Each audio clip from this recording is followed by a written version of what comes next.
दूसरा है, माया हमको सुखी होने का लोभ देती है, एडवर्टाइजमेंट करती है कि अगर आप यह चीज खरीद लेते हैं तो आप परम सुखी हो जाएंगे। एक बार मैं किसी के घर में बैठा था, वहां पर टीवी में जॉनी लीवर की एड चल रही थी।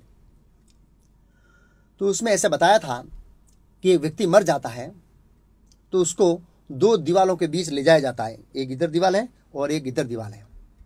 एक साइड में इधर स्वर्ग लोक लिखा है और दूसरी साइड में इधर नरक लोक लिखा है। और उस दीवार के ऊपर एक पर्दा लगाया हुआ है अथवा टीवी लगाया हुआ है। उसमें जैसे फिल्म का ट्रेलर बताते हैं ना, ऐसे अंदर क्या हो रहा है, दोनों साइड में दोनों दीवारों पर ट्रेलर चल रहा था, ट्रेलर दिखाई दे रहा था कि अंदर क्या चल रहा है।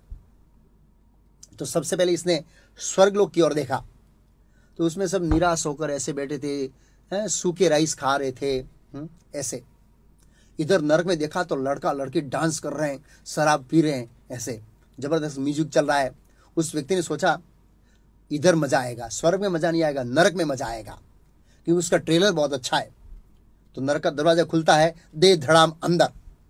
ऐसे ही वो अंदर गया है, उसको पैर पकड़ के गरम गरम तेल के अंदर उसको कढ़ाई में डालते हैं और उसको फ्राई। अरे बाप रे, मर गया। क्या हुआ?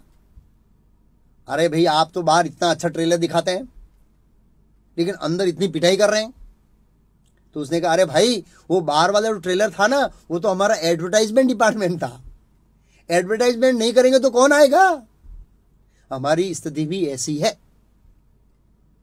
हम इस भौतिक जगत की एडवर्टाइजमेंट से प्रभावित हो जाते हैं, एड से प्रभावित हो जाते हैं। वो एडवर्टाइजमेंट मिथ्या होती है, लोगों को फंसाने के लिए होती है। कई बार हमें टीवी में बाम की एडवर्टाइजमेंट आती है, बाम की एड आती है कि ऐसे कमर दुखती है, वो दादी माँ ऐसे चलती है, जैसे एड लगाती है सीधी होकर चलने लगती है। ऐसा होता है क्या? नहीं होता है। कई बार घर घंटी की एडवर्टाइजमेंट आती है, ऐसे फुल्का रोटी बनती है, एकदम फुल्का एड में, लेकिन वास्तव में नहीं बनती है। ऐसी कड़क बनती है कि चबा चबा कर दांत में दर्द शुरू हो जाता है। तो ये सब मिथ्या एडवर्टाइजमेंट है। आत्मा को कोई भी वस्तु, भौतिक वस्तु सुखी नहीं कर सकती। कई बार हम ऐसा सोचते हैं कि अगर ये चीज मुझे मिल जाए तो मेरा जीवन धन्य हो जाएगा, अर्थात मेरा जीवन सुखी बन जाएगा। लेकिन ऐसा नहीं होता है।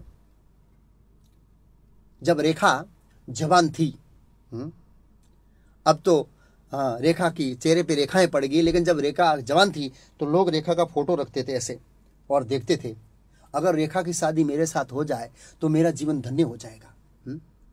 क्या हुआ मुकेश अंबानी का, सॉरी मुकेश अग्रवाल का। मुकेश अग्रवाल क्या हुआ? जिसकी शादी रेखा से हुई, बेचारा पहली रात में पंखे के नीचे लटकर मर गया, आत्महत्या कर ली। उसका जीवन धन्य क्यों नहीं हुआ? पूरी दुनिया रेखा के पीछे पागल थी।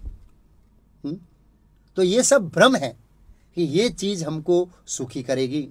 मेरे पास रेखा का फोटो नहीं हो, मैं उदाहरण दे रहा हूं, ये मेरा लाइसेंस है, मैं उदाहरण दे रहा हूं। तो कहने का मतलब है, भौतिक चीज हमको सुखी नहीं कर सकती।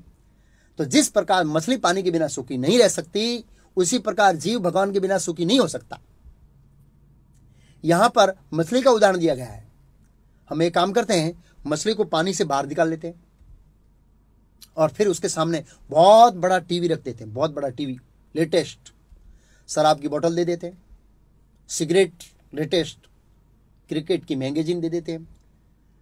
जो भी चीज भौतिक जगत में आनंद प्राप्त करने के लिए उपलब्ध है, वो सब चीज हम मछली को दे देते हैं, लेकिन मछली को पानी से बाहर निकाल देते हैं।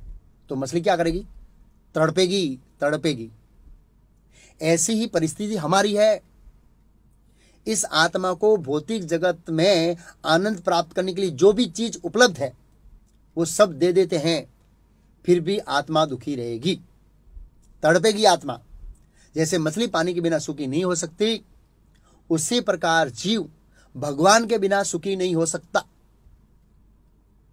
जैसे मछली का जो स्वभाव है, नेचुरल स्वभाव, वो पानी में रहना है, ऐसे ही हमारा नेचुरल स्वभाव भगवान के साथ रहना है। हम मछली के समान हैं और भगवान पानी के समान है। जब तक हम भगवान के संपर्क में नहीं आते हैं, तब तक हम दुखी रहेंगे। यह बात आप आज समझो या कल समझो या 1000 साल के बाद समझो, लेकिन समझना तो जरूर पड़ेगा। अब एक प्रश्न होता है कि कौन भगवान, भगवान कौन है और हमारा किस भगवान के साथ संबंध है?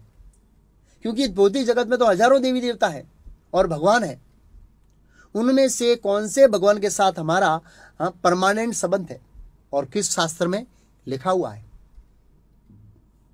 तो भगवान के विषय को हम तीसरे दिन में समझेंगे, नेक्स्ट डे।